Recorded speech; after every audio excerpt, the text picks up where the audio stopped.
Doctor साहब जी sir. कुछ याद किया और आपने? थोड़ी सी कल मैंने वो दवाई की थी, पिछले जो पहले शुरू किया जी एब्रोटिनम वगैरह, और अच्छा अच्छा। वो मौका नहीं मिला ज़्यादा, वैसे क्या मौका नहीं मिला, लेकिन थोड़ा सा मैंने याद किया था। 2-3 जो दवाइयाँ शुरू की हैं आपको जी। तो जल्दी याद हो जाना चाहिए कि आपको दवाओं के नामों से उमूमी तारुफ और जी, एक मदद काफ़ी मिलती है जी हाँ हुजूर। काफ़ी मिलती जी, है। और बड़ा एज मैटर ऑफ फैक्ट जी मज़ा आता है, क्योंकि वो जो आप हुजूर जिस तरह एक्सप्लेन करते हैं ना जी, म्यूकस मेम्ब्रेन्स, तो वो वाकई दिमाग में आती है। हाँ, ये इनका ताल्लुक बहुत होना ज़्यादा है चाहिए। जी, होना चाहिए और होता है। ठीक है, तो रियली आई एम एंजॉइंग। क्योंकि दोनों तरफ से असल में दो सतहें हैं, एक अंदरूनी सतह एक बैरूनी सतह, और सतहों पर अंदरूनी मवाद निकलता है दोनों तरफ। उनके ग्लैंड्स मुख्तलिफ शक्ल के हो जाते होंगे, कुछ स्पीशीज अलग हैं लेकिन कॉमन भी हैं दोनों में। हाँ मज़ा आता है। ठीक है, अच्छा जी।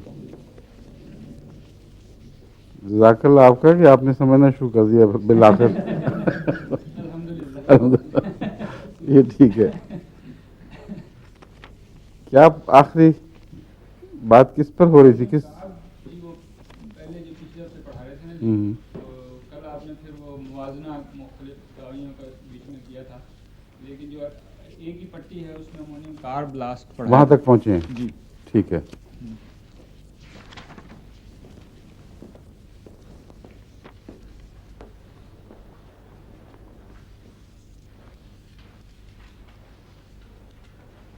कानों के मुतालिक किसी ने कहा था एमोनियम कार्ब, वो ठीक है, मगर मैंने बताया था एमोनियम कार्ब में कि कानों में एमोनियम कार्ब उस वक्त इस्तेमाल होती है जब कानों में क्रॉनिक बीमारियां यानी मुज़मिन बीमारियां बैठ जाएं और कानों के अंदर से हर वक्त बदबूदार मवाद, और ख़ुसूसन इसमें बदबू बहुत पाई जाती है, वो ज़्यादा या कम रिश्ता रहे, तो मुस्तकिल बीमारी की जो हालत है उसमें एमोनियम कार्ब मुफीद रहती है। औरतों में हिस्टेरियाई इलामतें भी इसमें पाई जाती हैं, मगर अमूमी इलामतों के साथ मिलकर अगर हिस्टेरिया का केस हो तो फिर इसको मुफीद होगा। लेकिन मैं ग्लैंड्स की बात कर रहा था आखिर पर कि इसमें भी ग्लैंड्स का सूजना एक नुमाया इलामत पाई जाती है। इसमें कैंसर के ग्लैंड्स भी हो सकते हैं, यानी इसका दायरा बहुत वसी है, क्योंकि क्रॉनिक है, इसलिए अगर बीमारियां दबा दी गई हों और ग्लैंड्स में जाके बैठ रहे हैं, लंबा अरसा तक उनकी तरफ तवज्जो ना हो, तो उसके नतीजे में ग्लैंड्स के कैंसर भी बन सकते हैं। कैंसर के मुतालिक ये याद रखना चाहिए कि हम जब कहते हैं कि बाज़ दफ़ा सप्रेशन के नतीजे में कैंसर पैदा हो जाते हैं, उसका जो फ़लसफ़ा है वो समझना बड़ा ज़रूरी है।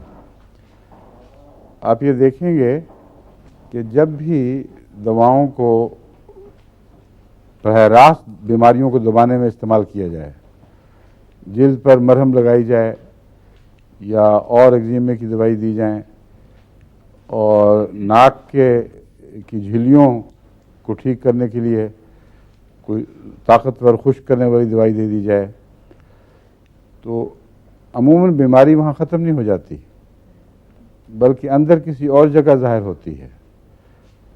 और वो जरासीम वो नहीं होते जो बैरूनी बीमारी में ज़िम्मेदार थे। जरासीम और किस्म के पैदा होते हैं।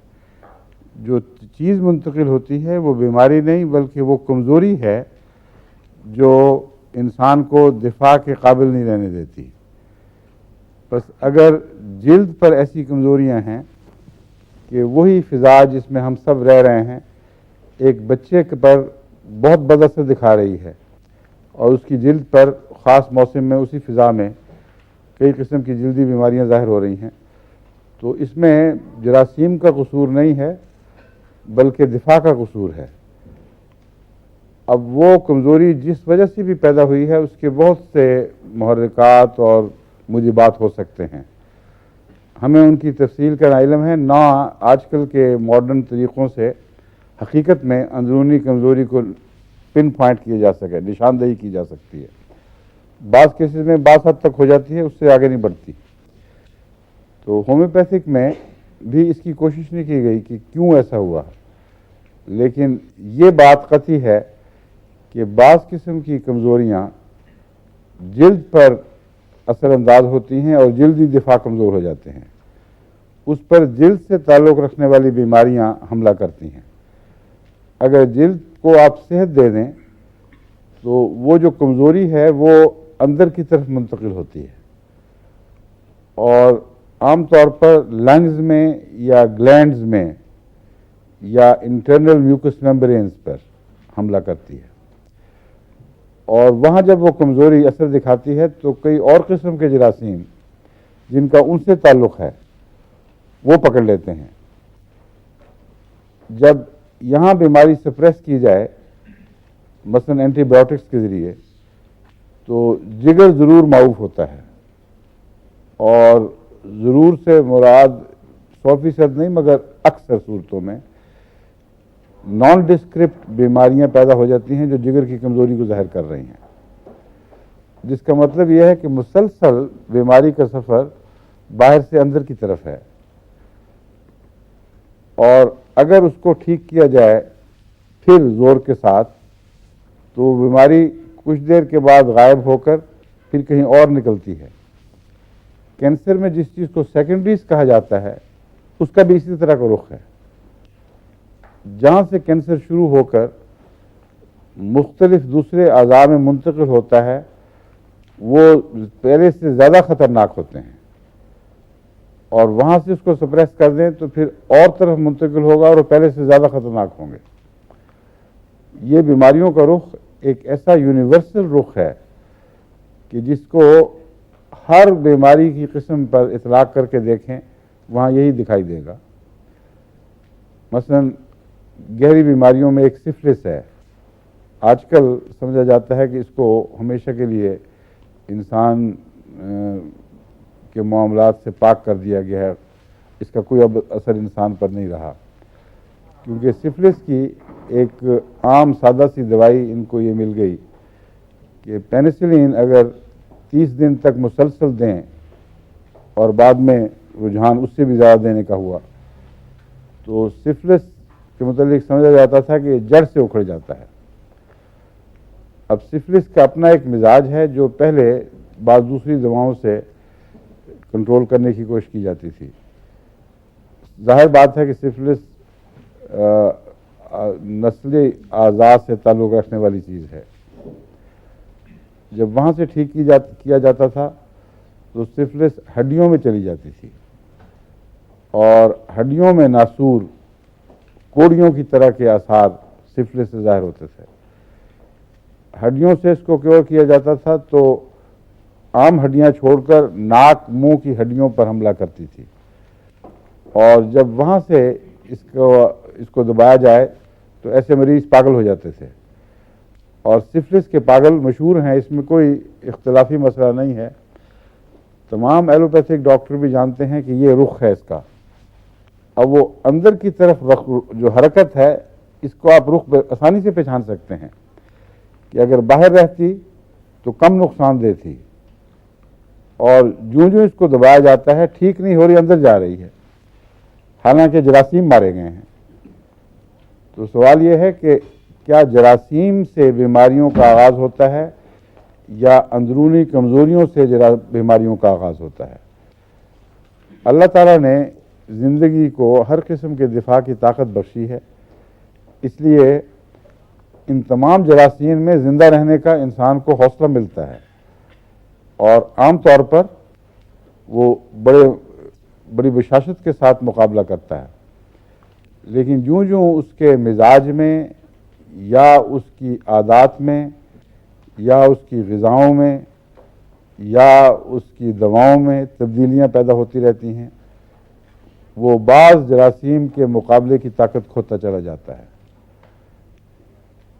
एक मरीज़ जो आम मरीज़ बनता है बाद में, पहले एक इंसान की मिसाल लें जो सख्त जानी की रोज़मर्रा की ज़िंदगी बसर करता है और उसको बाद बीमारियां लाहक ही नहीं होती, उसको पता ही नहीं वो बीमारियां क्या हैं। लेकिन वही मरीज़ जब तन आसानी की ज़िंदगी बसर शुरू कर दे तो बाद बीमारियां उसको लाहक हो जाती हैं। तो इंसानी सेहत तवाज़ुन का नाम है, जिसमें जिस्म के तमाम अज़लात उन वो हरकतें जो उनके साथ वाबस्ता हैं, जिनकी ताकतें उनको मिली हुई हैं, उनको छोड़ न बैठें। अब ऐसे केसेस हैं हमारे सिंध में भी जो खाना बदोश हैं, उनके मुतालिक मुझे बाज़ लोगों ने जिन्होंने खुद ऐसे वाक़यात देखे बताया कि खाना बदोश औरत है जो आखिरी वक्त तक बच्चा पेट में है, आखिरी वक्त तक एक बच्चा पीछ पे लादा हुआ और वो कपास चुन रही है और सारे काम कर रही है, और कुछ देर के बाद वो झाड़ी में गायब हुई और एक दूसरा बच्चा उठा के ले आई और उसको कोई तकलीफ नहीं हुई। चंद मिनट की, आधे घंटे की जो भी तकलीफ कुदरती है वो भी महदूद हद तक। और ये हमारे ऐसे लोगों ने मुझे बताया है जो इनसे वास्ता रखते हैं, मुंशी के तौर पर उन पर निगरान रहते हैं, कहते हैं ये वाक़या हो जाता है।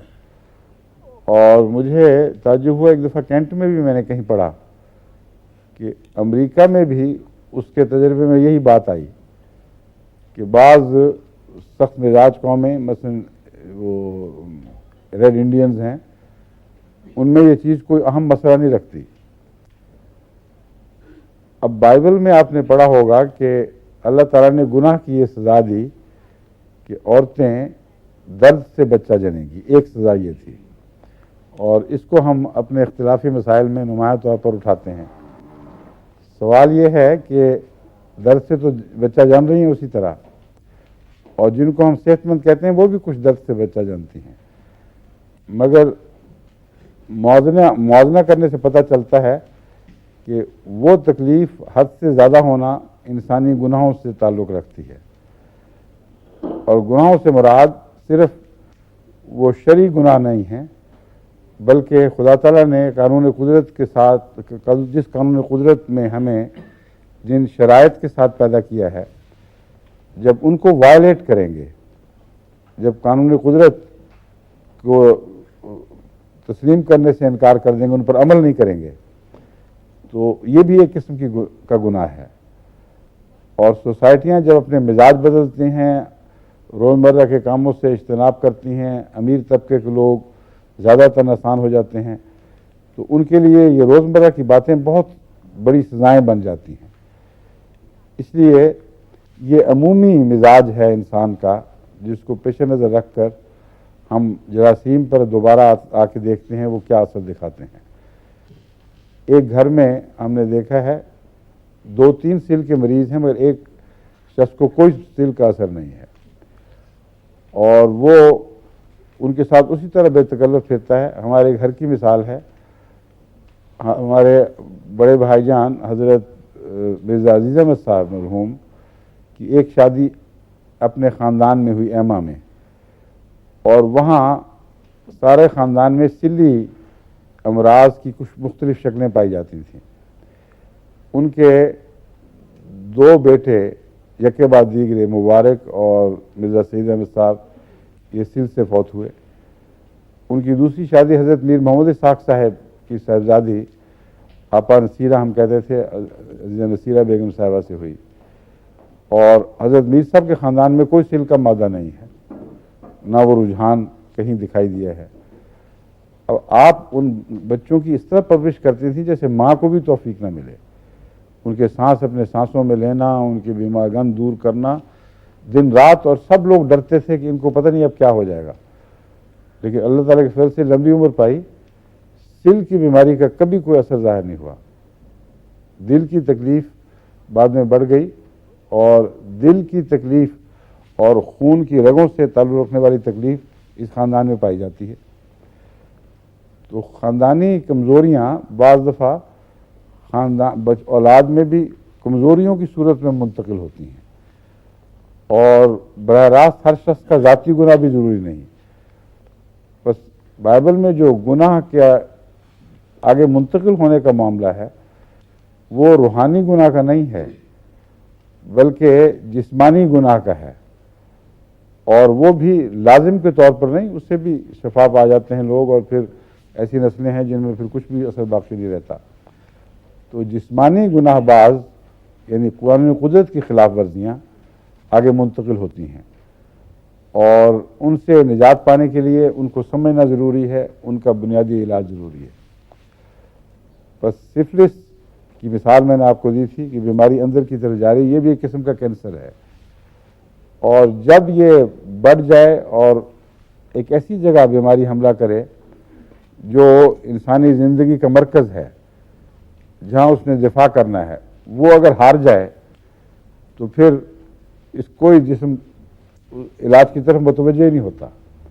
उसके अंदर एक बागियाना रूह परवरिश पा रही है और उसको कोई फ़र्क नहीं पड़ता, उसमें ताकत नहीं कि उसको दबा सके। इसका रूहानी नाम शैतान है।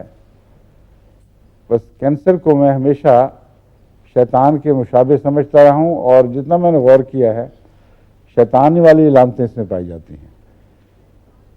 कानून रूहानी से बगावत शैतानियत है, और कानून जिस्मानी से बगावत कैंसर है। बस आपने अगर कानून जिस्मानी को इस्तेमाल ना किया और उसके सामने सर झुका दिया और बैरूनी तरीक़ से बीमारी को दबाने की कोशिश की, तो वो जो कानून कुदरत मौजूद था जिससे आपने इस्तेफादा नहीं किया, वो बेकार हो जाता है। इस बच्चे को गोदी में उठाए फिरें तो उसकी टांगें आखिर जवाब दे देंगी, सारी उम्र उठाए फिरें, खड़ा करके देखें, कभी भी नहीं खड़ा हो सकता, रबड़ की तरह टांगें होंगी। तो एक हिस्सा निज़ाम दिफा के निज़ाम का आपने नज़रअंदाज किया और वो हिस्सा मफलूज हो गया, नीचे उतर गए, दूसरा हिस्सा मफलूज हुआ, तीसरा हिस्सा मफलूज हुआ, यहाँ तक कि निज़ाम दिफा में अपनी पूरी क़ुव्वत और एतमाद के साथ बीमारियों का मुकाबला करने की सलाहियत कमज़ोर पड़ गई। ये बीमारी जब आखिरी दर्जे तक पहुँचती है तो फिर ये खुल खेलती है निज़ाम से, मुनकिर हो चुकी है, बागी हो चुकी है, कहती है जो चाहे करना कर लो मेरा। और जितना ज़ोर से दबाने की कोशिश करते हैं उतना ही शिद्दत के साथ ये रद्द अमल दिखाती है, जो शैतानी वस्फ है, बगावत जिसको कहते हैं, वो कैंसर में पाई जाती है। और कंट्रोल इस हद तक उठ जाते हैं कि नॉर्मल तरीके पर जो खुदा ताला ने कंट्रोल के लिए निज़ाम मुकर्रर फरमाया है वो काम नहीं कर रहा। अमर वाक़या यह है कि हर जिस्म के खुलिया में अल्लाह ताला ने बढ़ने की और नशो नुमा की ताकत बख्शी है, और वो दो तरह से इस्तेमाल होती है। एक जिस्म की अफजाइश के लिए और जिस्म की सलाहियतों की अफजाइश के लिए। एक उम्र तक इस तरह वो बढ़ने की सलाहियत काम दिखाती है। बच्चा पहले से बड़ा हो रहा है, उसकी आंख बड़ी हो रही है, उसकी सलाहियतें बढ़ रही हैं, उसके दिल में ताकत है, उसके मसल्स और बन रहे हैं, दिमाग की जो साख्त है उसमें सेल मौजूद हैं, लेकिन वो ज़्यादा नशो नुमा पाने लग जाते हैं। एक हद के बाद जिस्म के अंदर खुदा ताला ने कंप्यूटराइज्ड पैगाम रखे हुए हैं कि अब ये बढ़ोतरी बंद कर दो और सिर्फ रिपेयर का काम करो। जितनी घिसाई पिटाई हो रही है उसके उस हद तक जितना उज़्र में कमी आई है वो मुकम्मल करते जाओ। अब हमारे दांत रोज़मर्रा घिस रहे हैं, आपको पता ही नहीं लग रहा कि कितने घिसते हैं, और उसके बावजूद उनका साइज़ वही रहता है, ना बढ़ता है ना कम होता है। ये जो दूसरा फेज़ है, इस फेज़ में अमूमन इंसान अपनी ज़िंदगी का अक्सर हिस्सा सर्फ करता है। फिर एक तीसरा फेज़ आता है कि जब घिसाई पिटाई मरम्मत से आगे निकल जाती है और फिर जिस्म के अंदर जो खुलिये टूट रहे हैं, एनर्जी पैदा कर रहे हैं, उनकी सफाई का निज़ाम कमज़ोर पड़ जाता है, उनकी रिपेयर का निज़ाम कमज़ोर पड़ जाता है। तो वो टॉक्सिन्स, वो जहर जिनको इस दरमियानी हालत में जिस्म खुद निकाल रहा था, वो जिस्म के अंदर मौजूद रहते हैं। ये बुढ़ापे की तरफ का झुकाव है, और जूं जूं बुढ़ापे की तरफ जाएंगे ये रिपेयर वर्क कमज़ोर होता जाएगा, और जिस्म में हर किस्म के अवारिस, कहते हैं 100 बीमारियों का नाम बुढ़ापा है, फिर वो बुढ़ापे में ये चीज़ें शुरू हो जाती हैं। इसको मेंटेन करने के लिए दरमियानी ज़िंदगी के आपके आदात व अतवार बहुत नुमाया काम करते हैं और वो फैसला कुन साबित होते हैं। अगर आपने सेहत के उसूलों के मुताबिक दरमियानी ज़िंदगी गुजारी और अपने जिस्म पर वो सारे बोझ डाले जिनको बर्दाश्त करने के लिए अल्लाह ने उसे पैदा फरमाया है, तो देर तक बुढ़ापे में भी वो असर दिखाते रहेंगे और ग्राफ अचानक नीचे नहीं गिरता। बाज़ों का ग्राफ अचानक गिरना शुरू हो जाता है, बल्कि जवानी के दरमियानी दौर में भी वो पहले ही वो इन्हितात पजीर हो चुका होता है। ऐसे लोगों के लिए बुढ़ापा जल्दी आता है, बीमारियां जल्दी उस पर कब्जा करती हैं। तो ये 3 दिफाई निज़ाम हैं जो अल्लाह ताला ने इस तरह पैदा फरमाया कि हर सेल में बढ़ोतरी की ताकत बख्शी है और उस बढ़ोतरी की ताकत को जिस्म बढ़ाने के लिए इब्तिदा में इस्तेमाल फरमाया। फिर ऐसे अंदरूनी पैगामात उसको अता किए जो अपने वक्त पर आकर एकदम फूल की तरह खिल जाते हैं और वो हुक्म देते हैं कि अब तुमने मुसलसल नहीं बढ़ाना, बल्कि महदूद तरीक पर उतनी ही बढ़ोतरी करनी है जितना नुकसान पहुंच रहा है। फिर उस हिस्से को आखिर पर पैगाम मिलता है कि अब तुम थक गए हो, काफ़ी हो गई है, अब जरा हल्का हो जाओ। तो फिर जो घिस गया वो घिस गया, जो ज़ायल हो गया वो ज़ाया जाता रहा। इस तरह इंसानी जिस्म काम करता है। अब जहाँ बगावत पैदा हो जाए वहाँ पहला पैगाम ही वो जिस्म के खुली और सेल उसी पकड़ के बैठ जाते हैं। वो कहते हैं हमें बढ़ोतरी के लिए पैदा किया है, हम दूसरे हुक्म निज़ाम का हुक्म नहीं मानेंगे, ये अदना निज़ाम है, हम आला निज़ाम की पैदावार हैं, हम बढ़ोतरी की खातिर। ये वही शैतानियत कि मुझे तूने मिट्टी पर गलबा अता किया है, मैं इसको सजदा नहीं करूँगा, बल्कि मैं जिस तरह मैंने बढ़ना फैलना में बढ़ता रहूँगा, कोई नहीं जो मुझे दबा सके। बैन ही यही रूह कैंसर की है, अगरचे कॉन्शियस ना हो। अगर कैंसर को अपना आज़ाद दिमाग मिला होता तो बिल्कुल इसी तरीके पर सोचता। अब वो ज़ख्म जो एक लंबे अरसे से पल रहा है, जब कैंसर बनता है तो वो जो इर्द गिर्द उसके खुलिये मुकाबला करते थे और फिर एक हद के बाद रुक जाते थे, वो बढ़ना शुरू हो जाते हैं और कोई चीज़ उनको रोक नहीं सकती। जिस्म के अंदर वो जब बढ़ते हैं तो दबाव होता है, शदीद तकलीफ़ें पैदा होती हैं, क्योंकि अंदर एक चीज़ फैल रही है, उसको कंट्रोल करने के लिए कोई चीज़ नहीं है और उसकी टॉक्सिन्स को भी दबाने का कोई इंतज़ाम नहीं।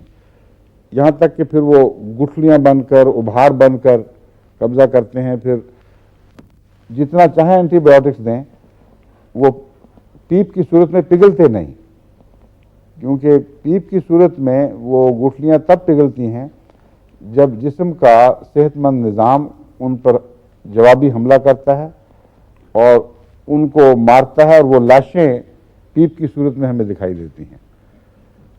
बस वो जो गुठली है उस पर दिफाई निज़ाम हमला करके कामयाबी हासिल ही नहीं कर सकता, बल्कि वो अमलन दिलचस्पी छोड़ बैठता है। क्योंकि इससे पहले जब ऐसी बीमारियां पैदा हुई थीं तो आर्टिफिशियल ज़राए से उस निज़ाम की मदद की गई थी, उसे मुकाबला सिखाने में तायीद करने की बजाय उसे मुकाबला भुला दिया गया अमलन, और अमलन उसकी दिलचस्पी मुकाबले में ख़त्म कर दी गई। चुनांचे जब ये बीमारी ज़ाहिर हो तो उसकी बला से पहले भी तो हुई थी, जैसे तुम लोगों ने आप ही कुछ किया था, अब भी मैं जिस्म कहता है मैं फिर इसी तरह सोया रहता हूँ, जो कुछ होता फिरे, और दिफा ख़त्म हो जाता है। कैंसर में होम्योपैथिक दवाएं काम दिखाती हैं अल्लाह के फजल से, लेकिन इसके लिए कुछ सब्र की ज़रूरत है, कुछ सही पैगाम रसानी की ज़रूरत है और इकॉनमी दुरुस्त करने की ज़रूरत है। मेरे तजुर्बे में है, बाज़ दफ़ा कैंसर का मरीज़, बल्कि मेरे ख्याल अक्सर सूरतों में होम्योपैथ के भी काबू नहीं आता, लेकिन एक फ़र्क पड़ जाता है कि उसके लवाज़िमात जो कैंसर से मुतल्लक़ हैं उनमें काफ़ी नरमी पैदा हो जाती है, वायलेंस ख़त्म हो जाती है और कुछ ना कुछ सफाई का निज़ाम हरकत में आ जाता है, उसकी टॉक्सिन्स आसानी से बाहर निकाल दी जाती हैं। ऐसा मरीज़ ज़्यादा आराम और आसानी के साथ जान देता है बनिस्बत वो मरीज़ जिसको जबर के साथ ठीक करने की कोशिश की जाए। अब चाकू लगाएं कैंसर पे तो बगावत करता है एकदम और अपनी सेकेंडरीज भेजता है। अब ये सर्वाइवल की रूह है असल में, और वही ज़िंदगी का बुनियादी पैगाम है कि तुमने अपनी जान की हिफाजत करनी है। बस ज़िंदगी के अंदर एक और ज़िंदगी पैदा हो जाती है और वो आपकी ज़िंदगी के ताबे फरमान नहीं रहती। इसलिए एक नियाम में दो तलवारें समाने की कोशिश की जाती है और बगावत की तलवार इसलिए कामयाब होती है कि पहले हर दफ़ा आपने जो दबाने का निज़ाम था उसको तक़वियत देने की बजाय उससे कमज़ोर किया और उसकी सलाहियतें ख़त्म हो गई। इसलिए ये कैंसर काबू नहीं आता, जो चाहे करें आप। जब दबाने की कोशिश करते हैं ये सेकेंडरीज भेजता है और सेकेंडरीज वहाँ भेजता है जो पहले से ज़्यादा गहरी बीमारियां पैदा करने वाली हैं या गहरे बुनियादी आज़ा हैं। बस दिमाग की सेकेंडरीज किडनीज में ज़ाहिर नहीं होंगी, दिमाग की सेकेंडरीज लंग्स में ज़ाहिर नहीं होंगी, मगर किडनीज की सेकेंडरीज यानी सानवी तौर पर कैंसर के असरात ज़ाहिर जो होते हैं उनको सेकेंडरीज कहते हैं। वो किडनी से लंग्स की तरफ, लंग्स से दिमाग की तरफ हरकत करेंगे। इसी तरह इनके कुछ रास्ते मुकर्रर हैं। हर कैंसर का एक रास्ता नहीं है।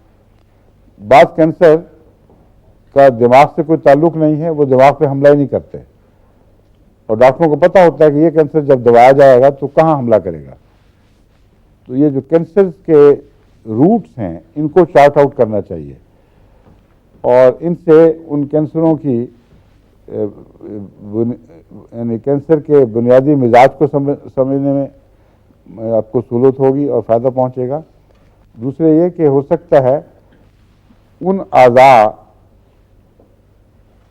की बीमारियों की अगर आपको अच्छी पहचान है और ये पता है कि कैंसर वहाँ से हरकत करके वहाँ पहुँचता है, तो उन दवाओं में उस कैंसर का इलाज होगा। मसलन वो कैंसर जो दिमाग पर हमला नहीं करते, उसका मतलब मेरे जहन में ये बनता है कि दिमाग पर हमला करने वाली जितनी दवाएं हैं यानी जितनी बीमारियों की दवाएं हैं उनको एक तरफ रख दें, उनमें गालबन इसकी दवा नहीं होगी। और अगर वो जिगर पर आकर ख़त्म हो जाता है या लिम्फेटिक ग्लैंड पर आकर ख़त्म हो जाता है तो वो बीमारियां जो वहाँ तक पहुँचती हैं और उनके इलाज की दवाएं, उन पर आपको गौर करना चाहिए। तो अब आपको मैंने ये समझाया कि जब हम कहते हैं कि बैरून से अंदरून की तरफ हरकत है बीमारी की और हर वो दवा जो बैरून को दुरुस्त करे और अंदरून को ख़राब करने में मुमिद हो वो नुकसानदेह और ख़तरनाक है। तो अब आपको समझ आ जाएगी कि क्या मुराद है।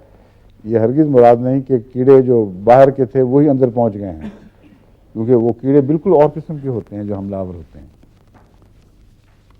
इस लिहाज से ये भी एक ख़तरनाक चीज़ है अमोनियम कार्ब।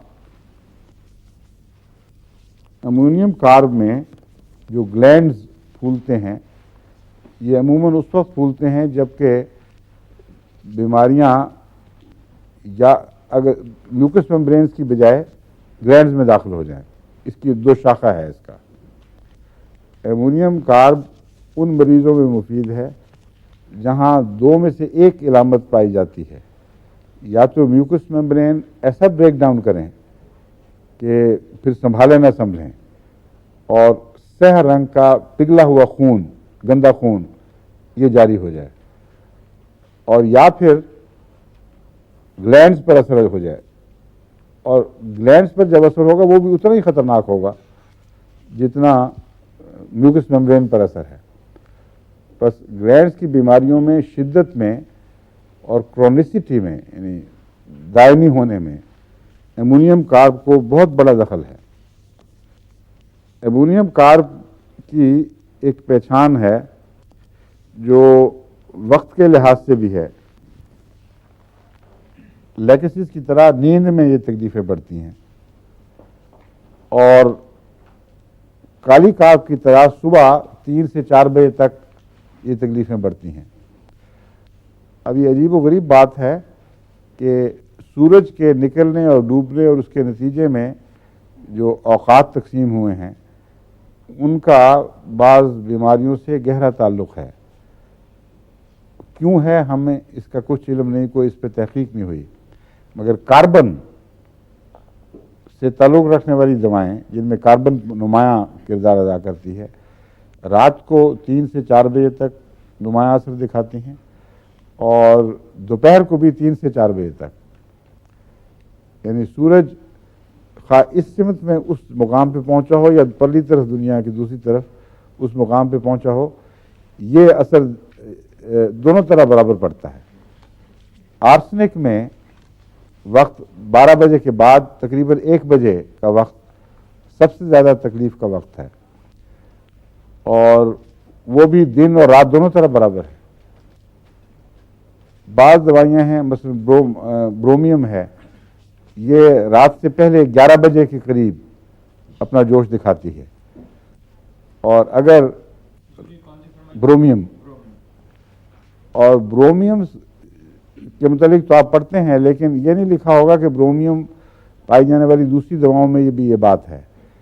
मगर मेरा ये तजुर्बा है कि ये जो बुनियादी चीज़ें हैं, मसलन कार्बन, ब्रोमियम, आर्सेनिक, ये जिन दवाओं में नुमायाँ जुज़ के तौर पर हों उनमें औकात में भी ये उसी तरह असर दिखाते हैं।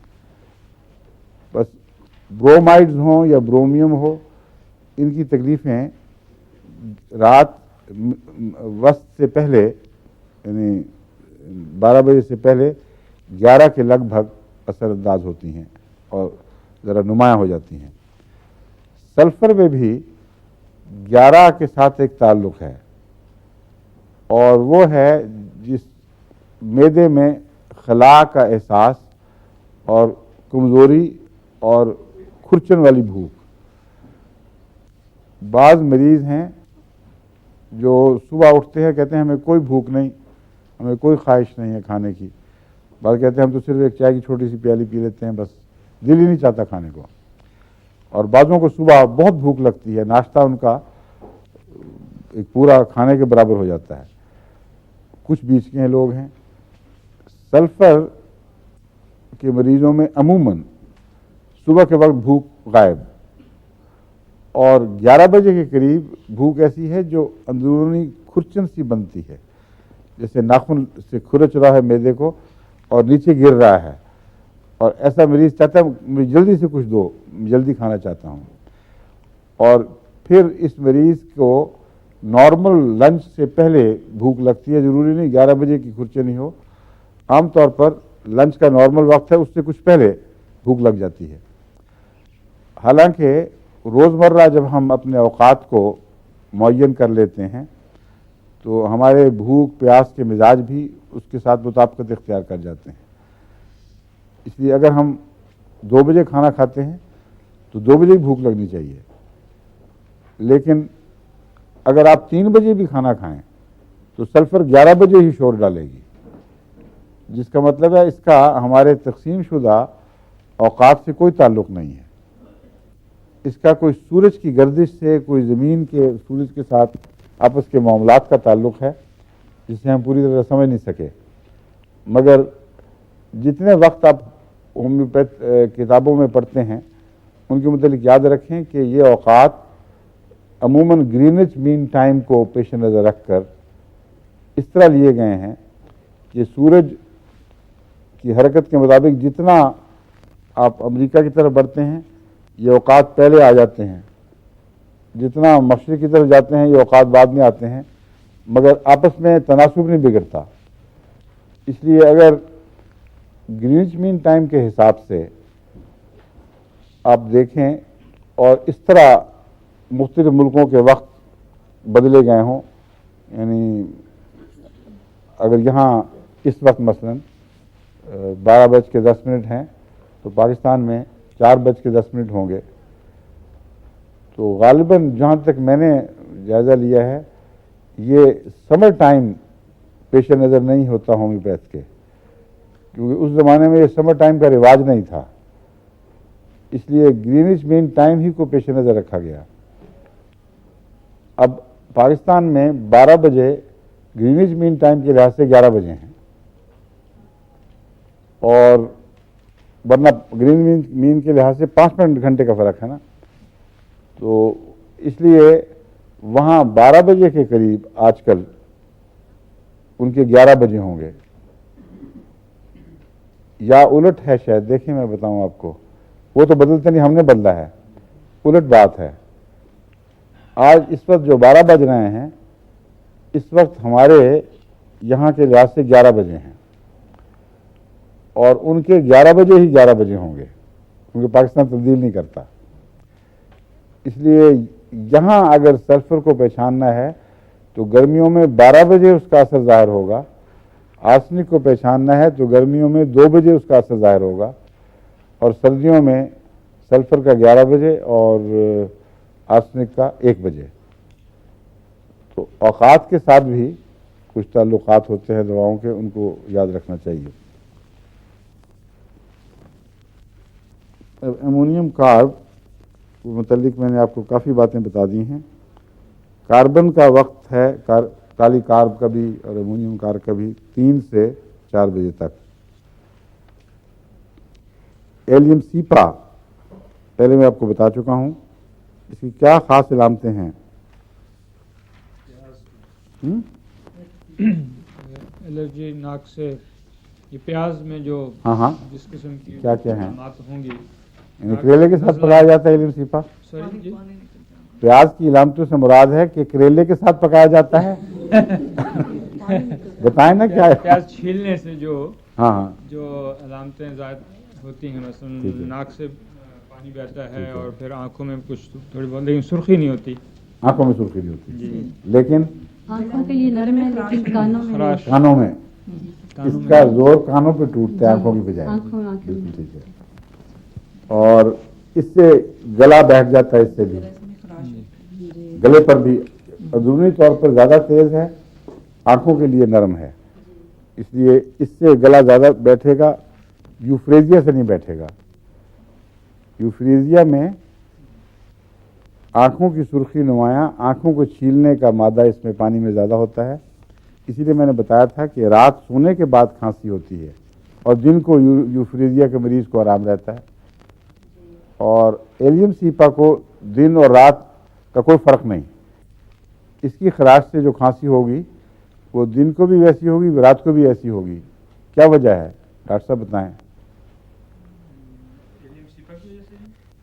एलियम सीपा और यूफ्रेजिया के खांसी के मिजाज में ये फ़र्क क्यों है? आपको जब तक क्यों की बात नहीं समझेंगे ये बातें याद नहीं रहेंगी। जब एक दफ़ा क्यों समझ जाएं तो इतनी दिलचस्प चीज़ है कि आज खुद दिमाग पर ये बातें नक्श हो जाती हैं, इसलिए पूछता हूँ मैं। क्योंकि इसका यूफ्रेजिया में आंखों पर ज़्यादा असर होगा और खराश ज़्यादा गले में नहीं होगी, तो फिर खांसी नहीं होनी चाहिए उसूली तौर पर। रात को क्यों होती है? रात को मैं पहले डॉक्टर का ध्यान ले रहा हूँ, आमद तो नाश्ता नहीं ले रहा।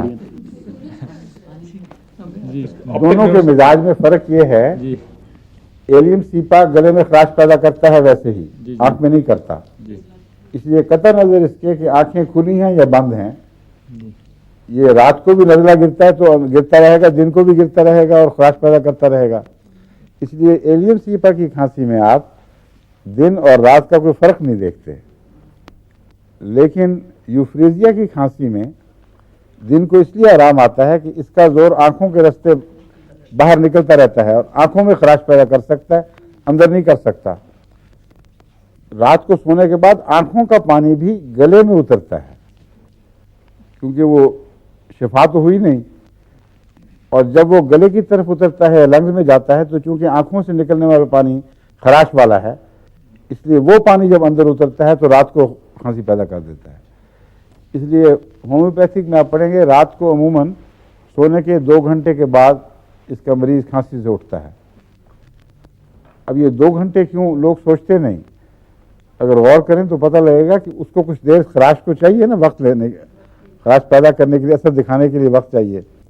तो आंख का पानी बंद हुआ और अंदर गिरना शुरू हुआ, और जब खराश पैदा हो गई तो फिर मरीज को उसके बाद से तकलीफ शुरू हो जाती है, और बाद में बड़ी वायलेंट खांसी होती है इसकी, आंख की सुर्खी की तरह। अंदर भी एलियम सीपा से ज़्यादा सख्त खौफनाक खांसी पैदा करता है। लेकिन सुबह मरीज उठा, थोड़ी देर के बाद जब वो खुराक ख़त्म हुई, आंखें सुरख, आंखों का पानी जारी, और अंदर से आराम आ जाता है। तो इस तरह आपको फ़र्क समझने चाहिए ताकि आज खुद आपको याद हो जाए।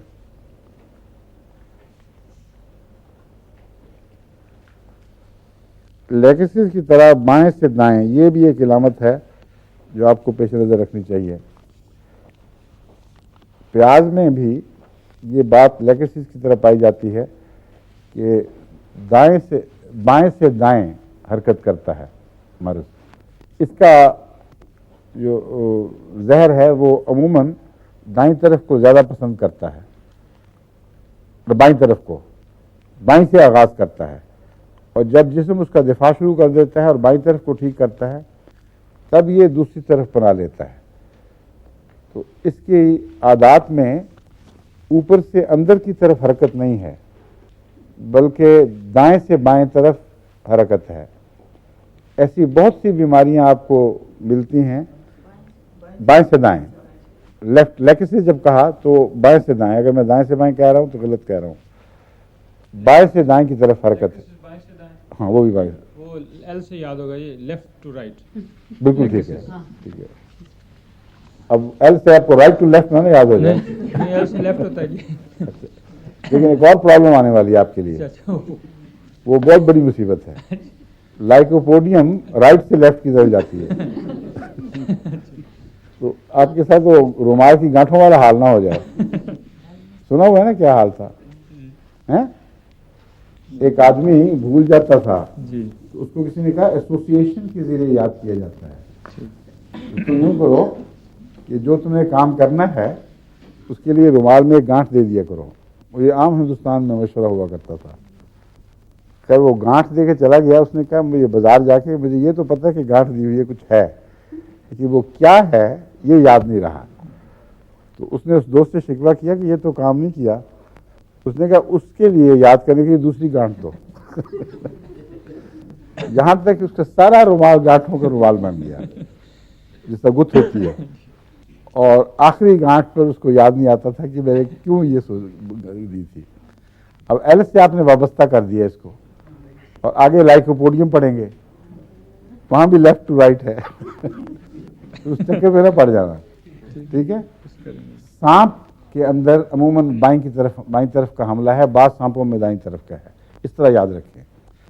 और अजीब बात है कि सांप और प्याज का भी एक ताल्लुक है। सिंध में सांपों से बचने के लिए ये मशवरा दिया जाता है कि अपने इर्द गिर्द प्याज डाल के सो तो सांप नहीं आता। और वहाँ बाज़ सांप ऐसे हैं जो आग से घबराते हैं, और बाज़ इससे आग से तो शायद सब सांप ही घबराते हैं, लेकिन बाज़ सांप प्याज से ख़ास तौर पर बड़ा दूर भागते हैं। इसलिए इससे आपको याद रहेगा कि लेकेसिस और एलियम सीपा में एक तभी एक जोड़ है और एक तभी मुनाफरत भी कह लें। राइट जो होती है वो उसका इलेक्ट्रिसिटी, पॉजिटिव को रिपेल करती है। तो इसके मिजाज में कुछ सांप वाली बातें भी हैं मामूली, मगर ज़्यादातर सांप के मिजाज की कौन सी दवा बताई थी आपको मैंने? ये तो खून की एमोनियम कार्ब। वो तो बहुत गहरी है। एलियम सीपा की निस्बतन सरसरी इलामतें होती हैं। अब ये मामूली बात है, दाईं तरफ से शुरू होकर बाईं तरफ, लेकिन नज़लों की पहचान में आपको काफ़ी मदद दे देती है। गला ख़राब होता है बाएं से दाईं तरफ, अगर वो इलामतें एक्यूट नज़ले की शक्ल में, यानी हाद नज़ले की शक्ल में हों, तो ये मरीज़ कह दे कि इसके साथ मेरा गला भी ख़राब हुआ है और बाईं तरफ से पहले हुआ है, तो एलियम सीपा के लिए इम्कान है कि वो यहाँ ज़्यादा असर दिखाए। अगर और इलामतें इसकी मनफी ना हो तो ये काम आएगी।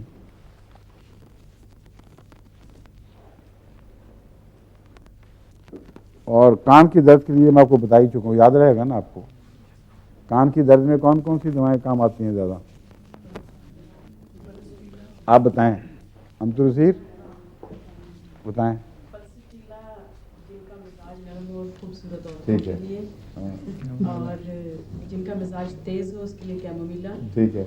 और एलियम सीपा नजलाती मिजाज वालों के ठीक है। लिए, और जो आपको पहले कैमोमिला काम आती थी, अब पल्स्टिला काम आने लग गई है आपको। हाँ, डॉक्टर साहब हंस रहे हैं इसलिए मैं कह रहा हूँ। डॉक्टर साहब इस बात को खूब एंजॉय कर रहे हैं आपके जवाब पर। तो इसलिए कि इनके ख्याल में पहले आप पर कैमोमिला काम किया करती थी, अब अल्लाह ने इन पर फजल फरमाया, अब कैमोमिला की बजाय पल्स्टिला काम करने लग गई है। क्यों डॉक्टर ठीक है? अभी भी डर रहे हैं आप? बस यही है। कोई बात नहीं, ठीक है, यही है। हम बिल्कुल ठीक है। आप माशाल्लाह अच्छी, आपकी बेगम को आपसे ज़्यादा जल्दी याद होती है बात। हालांकि आप होम्योपैथ के तालिब इल्म हैं, होम्योपैथी के, और ये नहीं है। मैं आपकी और हर दफ़ा ये बात सही बताती हैं और आप बुद्धू बन के बैठे होते हैं।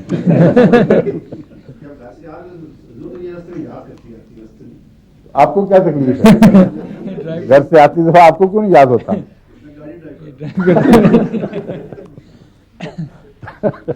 अच्छा अच्छा, ठीक है। इसको ड्राइवर सिखा दें अब, एक ही इलाज है। अच्छा घुटना नहीं चलता है। ठीक है। अच्छा जी, और चले अब एलोज। एलोज में क्या बातें हैं, याद है किसी को? सी फूड से एलर्जी जी। बिल्कुल सही, बहुत अच्छा। और ये और किस चीज़ में पाई जाती है? सी फूड की एलर्जी जी, हाँ, जी ये पता है नहीं। लाइकोपोडियम। लाइकोपोडियम में भी है। और लाइकोपोडियम की तरह ही ये दाईं तरफ ज़्यादा असर दिखाती है।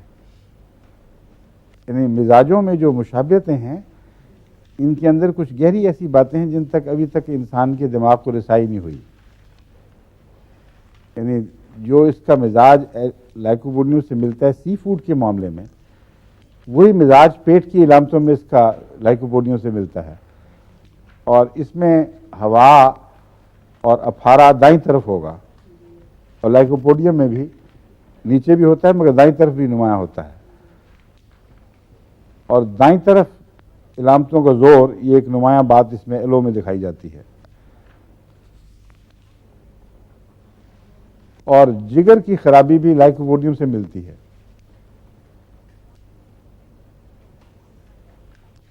इसकी वजह इतनी बातें काफ़ी हैं याद रखनी। ये रोज़मर्रा आमतौर पर इस्तेमाल होने वाली दवा नहीं, मगर पेट में हवाएं ज़्यादा हों, दाईं तरफ हो, और असाल कै वगैरह, मगर ये पेट की नामते हैं ना। साथ अगर ऑयस्टर से एलर्जी या सी फूड से एलर्जी हो तो ये फौरी तौर पर जहर पे आनी चाहिए। हाँ हाँ। और एल्यूमन की अलामतें बताएं आप। हाँ जी। गले के गहरे गदूद अगर बढ़ जाए तो। क्या? एल्यूमन जो फटकड़ी आपने बताई थी, हाँ, हाँ। जी, गले के गदूद जो ग्लैंड्स बढ़ जाएं तो। और क्या क्या?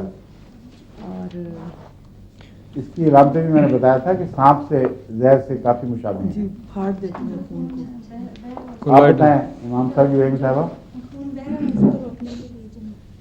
बहते खून को रोकने के लिए फटकरी इस्तेमाल करती हैं आप, हैं? लेकिन जब आप होम्योपैथिक दवा में देती हैं तो इसका उलट असर होता है। जी, आपने कहा था फाइब्राइड के सिलसिले में भी ये ये बेहतरीन दवा है। कोलाइडल सॉल्यूशन को जी। जी ये कोएगुलेट करती है, तो होम्योपैथी में एंटी कोएगुलेंट के तौर पर इस्तेमाल होनी चाहिए। जी। समझे हैं? जी। इसलिए कहीं बहते खून के इलाज के तौर पर ना दें इसको। कोएगुलेशन कहते हैं खून के जर्रात का आपस में जुड़कर मोटा हो जाना, यहाँ तक कि वो खून के पानी में मुअल्लक नहीं रह सकते। इससे दिल के दौरे भी पड़ते हैं, इससे और कई किस्म की बीमारियां पैदा होती हैं। तो इसको, और इसके बाद बाज़ दफ़ा पानी की तरह पतला खून जारी होता है, लेकिन वो खून नहीं बल्कि वो फीका फीका सा नीम खून है जो पानी के तौर पर रुक नहीं सकता। उसके बॉडी मेन जो है वो तो अंदर कोएगुलेट कर गई, दही बन गई। दही से पानी निकलता है ना जिस तरह, उस तरह ऐसे खून से भी पानी निकलता है। तो एल्यूमिन में ये मादा पाया जाता है कि खून पर वैसा असर दिखाए जैसे बिजली इंसानी खून पर असर दिखाती है, या बाज़ किस्म के सांप इंसानी खून पर असर दिखाते हैं। आपको मैं कोलाइडल बताया था, क्या कहते हैं कोलाइडल, किसको कहते हैं? कोलाइडल सोल्यूशन किसको कहते हैं, याद है किसी को? ऐसे जर्रे जो हल ना हो, हैं? ऐसे जर्रे जो हल ना मुअल्लक, जो हल ना मुअल्लक हो, होता है। हल ना हो, ऐसे ज़र्रात जो हल ना हो और बैठ जाए। ऐसे जर्रात जो इतने छोटे ना हों कि हल हो जाएं और इतने बड़े ना हों कि बैठ सकें, वो जर्रात खा वो मिट्टी के हों, खा धुएं के हों, किसी चीज़ के हों, उनके अंदर एक और सिफत पैदा हो जाती है कि वो आयनाइज हो जाते हैं। उनके अंदर आपस में बॉन्ड्स बनते हैं बिजली के, और एक ज़र्रा मुस्बित बिजली लिए हुए है और एक ज़र्रा मनफी बिजली लिए हुए है। और तमाम कोलाइडल में ये सिफ्त पाई जाती है। धुआं जो चिमनियों से निकलता है उसके ज़र्रे भी बसा औकात कोलाइडल फॉर्म में होते हैं, तभी वो हैंग करते हैं फिजा में। इसलिए उनका इलाज मॉडर्न तरीके पे ये किया जाता है कि चिमनी के से धुआं निकलने से पहले दो तरफ, एक तरफ मुस्बित चार्ज और एक तरफ मनफी चार्ज बिजली का शॉक की सूरत में बार बार आता रहता है। और जो कोलाइडल धुएं के कोलाइडल फॉर्म में, जहाँ कार्बन कोलाइडल शक्ल में है, वो मुस्बित चार्ज वाली है वो मनफी की तरफ दौड़ जाती है, और जो मनफी चार्ज वाली है वो मुस्बित की तरफ दौड़ जाती है, यहाँ तक कि दोनों तरफ वो फिर वो सुट, जिसको कहते हैं अंग्रेजी में SOOT, इसको आमतौर पर पाकिस्तान इंडिया में सूट पढ़ते हैं, तो सूट नहीं है, सुट लफ्ज़ है। ये सुट बनकर यानी जमा हुआ धुआं बनकर नीचे ही गिरता रहता है। तो इससे कहते हैं कि पोल्यूशन ख़त्म करने में मुमकिन होता है ये। लेकिन ये एक सरसरी बात है, धोखा है इसमें। एक पोल्यूशन में कार्बन के ज़र्रात का ज़्यादा होना भी पोल्यूशन का मूजिब है, लेकिन इतना ख़तरनाक नहीं जितना सल्फर के मादे या नाइट्रोजन के मादे जो तेज़ाबी महलूल की शक्ल में आहिस्ता आहिस्ता एवेपोरेट होकर शामिल होते हैं इस धुएं में, उनको ये बिजली के करंट्स कुछ भी नुकसान नहीं पहुंचाते, क्योंकि वो फ़िज़ा में उस तरह सोल्यूशन बन जाते हैं जिस तरह पानी के अंदर नमक घुल जाए तो सोल्यूशन बन जाता है। वो कोलाइडल फॉर्म नहीं है, वो सोल्यूशन है। मीठा घुल जाए तो कोलाइडल फॉर्म नहीं है, सोल्यूशन है। तो अगर आपने तजर्बा करना हो तो बैटरी के छोटे शॉक से आप अंदाज़ा लगा सकते हैं। दूध को दोनों तरफ नोड्स बनाएं, एक पॉजिटिव एक मनफी, और बिजली के चार्ज दें तो सारा दूध कर्ड बन के नीचे बैठ जाएगा और पानी अलग हो जाएगा। मीठे में ऐसा करने कुछ नहीं होगा। तो अगर ये इलेक्ट्रिसिटी पैदा करना मुश्किल है तो आसान इलाज है, फटकरी ले लें। फटकरी दूध को लगाएं, वो फट जाएगा। फटकरी मीठे पानी को लगाएं, नहीं फटेगा। नमकीन पानी को लगाएं, नहीं फटेगा। लेकिन मिट्टी के वो ज़र्रात जो मोटे होकर नीचे बैठ जाते हैं, वो पीछे कुछ ऐसे ज़र्रात छोड़ जाते हैं जो कोलाइडल बन चुके होते हैं, और अमूमन पानी को मैला सा दिखाते हैं, गदला दिखाते हैं, लेकिन वो साफ़ नहीं होता। छान लें जितना मर्जी, वो छन जाएगा। जैसा दूध छाने तो कुछ नहीं होगा, वैसे ही दूध छानने से पहले रहेगा जैसा बाद में। तो उसके इलाज ये है फटकरी। फटकरी जब ऐसे पानी को लगाएं तो अचानक पानी बिल्कुल साफ शफाफ हो जाता है। और सिंध जब हम बचपन में जाया करते तो अक्सर फटकरी वाला पानी पिया करते थे, और वो कितनी फटकरी लग जाती थी वो हमें बीमारियों से अगर पता होता तो पता लग सकता था कि फटकरी की बीमारियां अगर जिस्म में ज़ाहिर हो जाएं तो मालूम हो जाना चाहिए था कि बहुत ही ज़्यादा साफ़ पानी पी लिया, मगर अंदाज़ा मुनासिब है उसके लिए। तो इसको कोलाइडल सोल्यूशन कहते हैं। इंसानी खून कोलाइडल है, ये याद रखें, और मुअल्लक है। जो जहर भी सांप से मुशाबे हो, जिसमें इलेक्ट्रिक करंट्स मौजूद हों, यानी उनके आयनाइजेशन जिसको कहते हैं, मुस्बित और मनफी ज़र्रात अलग हो जाएं, वो खून में फाड़ने का असर दिखाते हैं। बिजली की करंट से जो एकदम आदमी मरता है वो काला हो जाता है, उसकी वजह यही है कि काला रंग उसके खून के जमने से पैदा होता है। इन चीज़ों का फौरी इलाज, चोटों से भी ऐसा होता है, आपने देखा होगा, खून के जर्रे वो बिजली की वजह से नहीं बल्कि बाद अज़ा पर इतनी चोट पड़ती है कि वहाँ अंदर खून मर जाते हैं वो खुलिए, और मरने के बाद भी खून जमता है, तो उससे पहले निलाहट आती है, फिर स्याही पैदा होती है। इन सब का बिजली के झटकों समेत फौरी इलाज आपको याद रखना चाहिए, वो है आर्निका।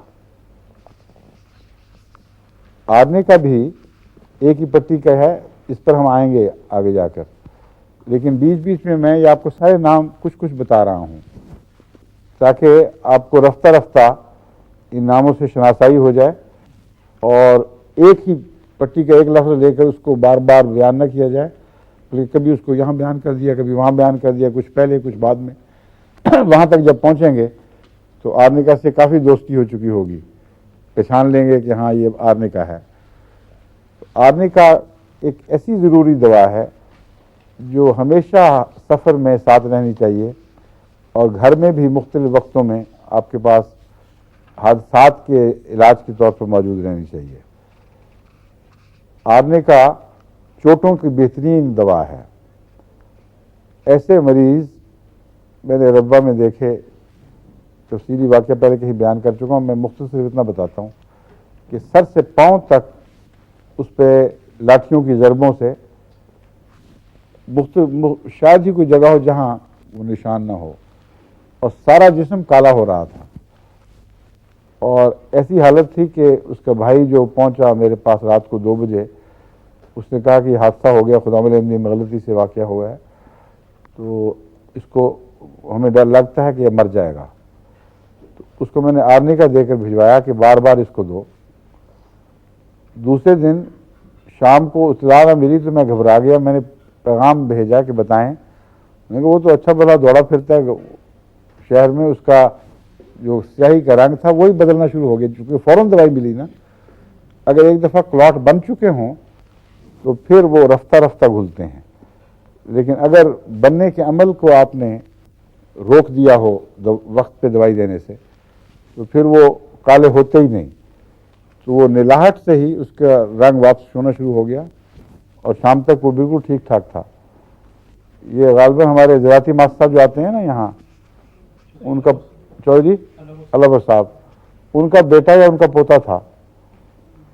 और हुआ यह था कि एक भाई ज़हीम था, एक चोर बनकर आ रहा था और ज़हीम ने चोरों को पकड़ना था, और उसको ये नहीं याद रहा था कि फलां तरफ से ये मसनूई चोर आएंगे। तो जिस तरफ से मसनूई चोर आए वो समझा सचमुच का चोर आया है, और उसने अपने चेहरे पे अपने कपड़े लपेटे हुए थे, उसने इतना मारा उसको, और खुदाम ने कहा अब हमने असली चोर पकड़ा है, कि जब वो बेहोश हो गया तो उन्होंने कहा कि इसको पूरी चोटें नहीं पड़ी और शायद मछली बन रहा हो, इसका ढाटा जो बांधा होता है ना वो खोलो, मुंह साफ, मुंह से भी कपड़े हटाओ, फिर मारो। तो जब ढाटा खोला तो भाई निकला और उस पर ये ज़हीम साहब बेहोश होकर जा पड़े। फिर उसके भी मुश्किल से उसके भी लाले पड़ गए जान के, उसको दवाइयाँ दे के संभाला। ये वाकया था, लेकिन दूसरी शाम तक वो ठीक ठाक था।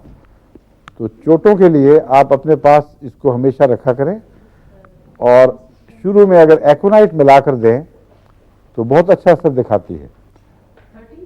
30 में या 200 में भी शक दें तो दोनों 200 में दें।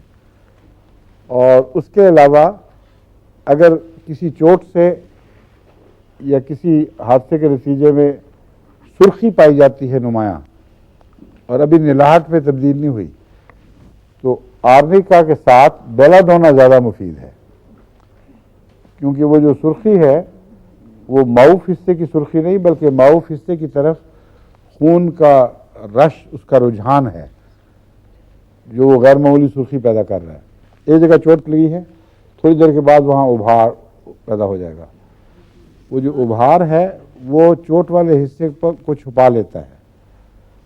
चोट अंदर है और उभार पैदा हुआ है खून के तभी दौरान के नतीजे में, जो सदमे की इतला होते ही जिस्म के तभी रद्द अमल के तौर पर उस तरफ रश करता है, तेजी से उस तरफ दौड़ता है। तो उसके लिए आर्निका अकेला काफ़ी नहीं, क्योंकि आर्निका में ये खून का उस तरफ ताज़ा खून का रुझान ये इसके मिजाज में दाखिल नहीं है। इसके लिए मैं बेलाडोना साथ मिला दिया करता था, और एकोनाइट वैसे ही बहुत मुफीद है। तो जहाँ इस किस्म की इलामतें हों वहाँ एकोनाइट और बेलाडोना और आर्निका तीनों मिलाकर बहुत अच्छा नुस्खा बन जाते हैं। जी मैं तो 200 में देता हूँ, 30 में भी देखे वो भी फ़ायदा देती है। शुरू में जो इब्तदाई होम्योपैथ हैं उनको मेरा मशवरा है कि 30 से शुरू करें, और फिर रफ्ता रफ्ता जब हौसला आ जाए, जब उसकी पहचान हो जाए, फिर उसको ऊंचा करके देख लिया, नीचा करके देख लिया। ये तजर्बे तो आपको करने होंगे।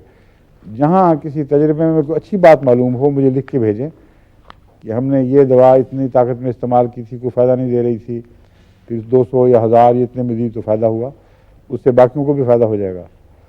किसी का हाथ उठा था सवाल के लिए, कौन था अभी इस तरफ? श्री बेगम तुमने सवाल उठा? मैं पूछ रही थी पोटेंसी कौन सी, वो आपने बता दी 30। किस चीज़ की? ये आर्निका की। और आर्निका में लो पोटेंसी से लेकर ऊपर पोटेंसी तक काम करती है, जिनको- और ज़्यादा गहरी हो जाए तकलीफ तो ज़्यादा ऊंची ताकत।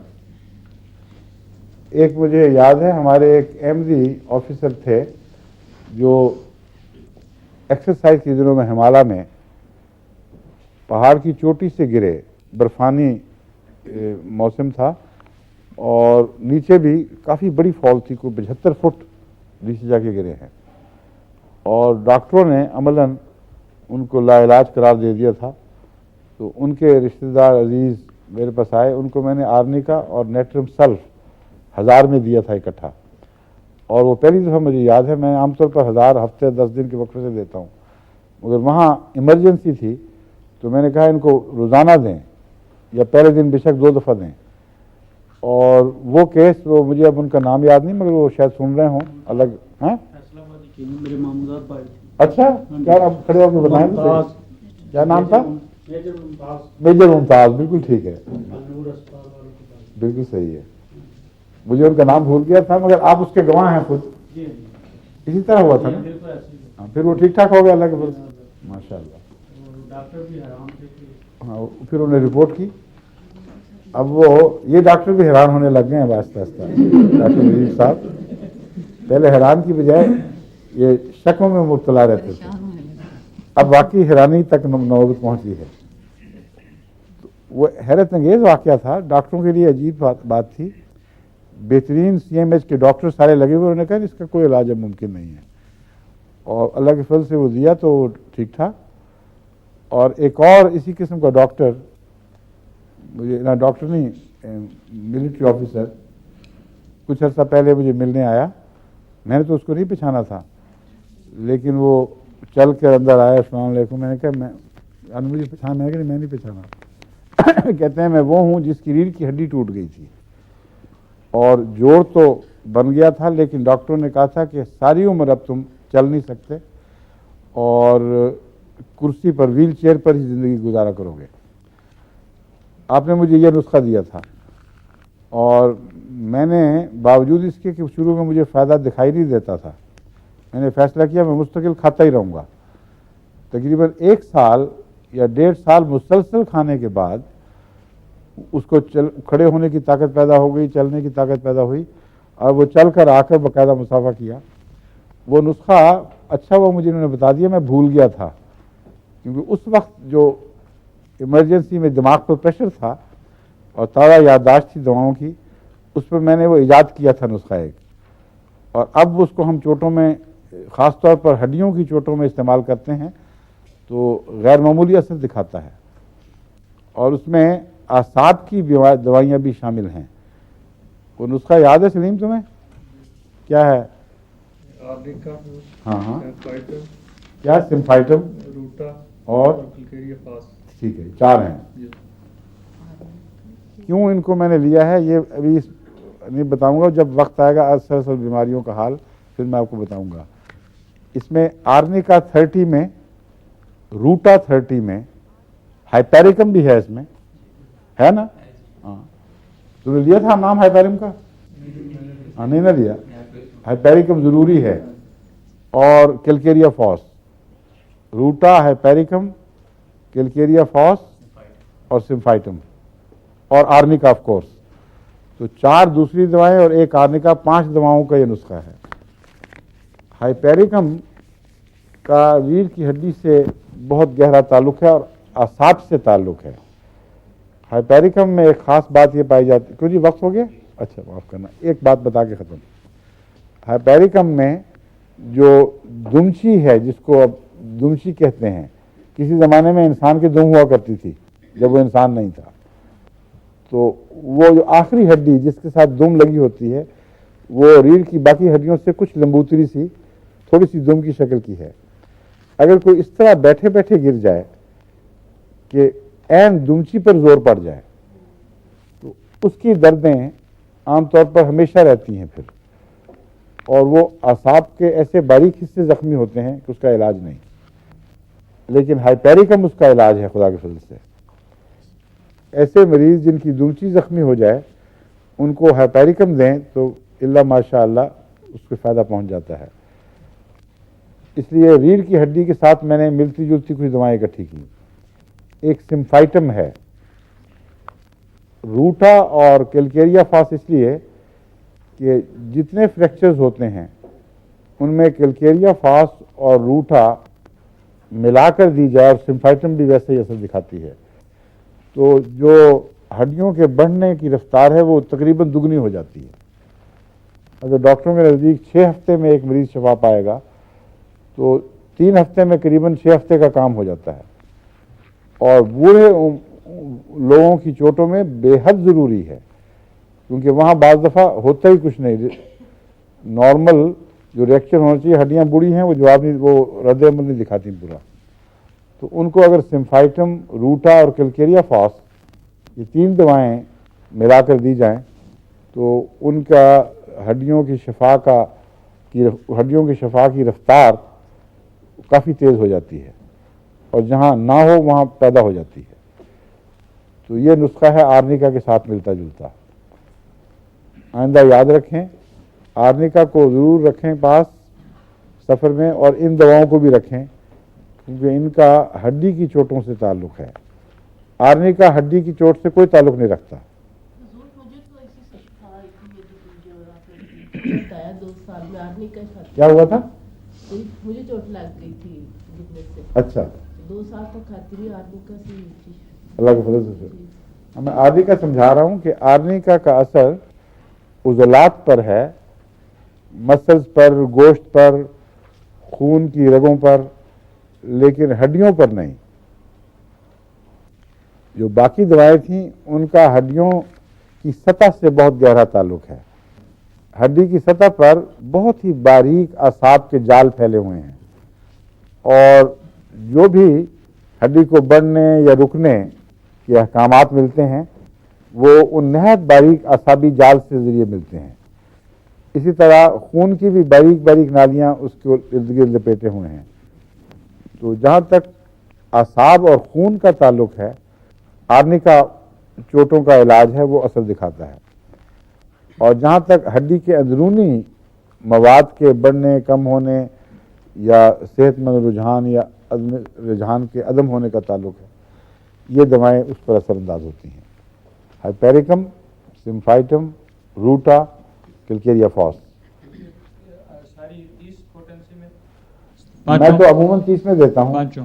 लेकिन अगर ज़्यादा संगीन मामला हो तो 200 में भी दे देता हूँ, और अगर इमरजेंसी हो गया, यानी मौत और ज़िंदगी का सवाल हो तो 1000 ताकत में भी दे सकता हूँ, देता रहा हूँ। इसलिए लेकिन रोज़मर्रा में 30 काफ़ी है। इजाज़त। अभी कहते हैं काफ़ी वक्त हो गया है। नेटल सल्फ दिमाग की चोट के लिए वो फिर सही काम और है। अगर देर से चोट आई हो तो फिर भी इस इस्तेमाल किस कर पे? सकते हैं। अगर देर हो गई हो 3-4 साल बेशक देर हो गई हो, अगर चोटों के बद असरात बाकी हैं तो ये दुआएं काम करेंगी। ठीक है। अस्सलाम वालेकुम। वालेकुम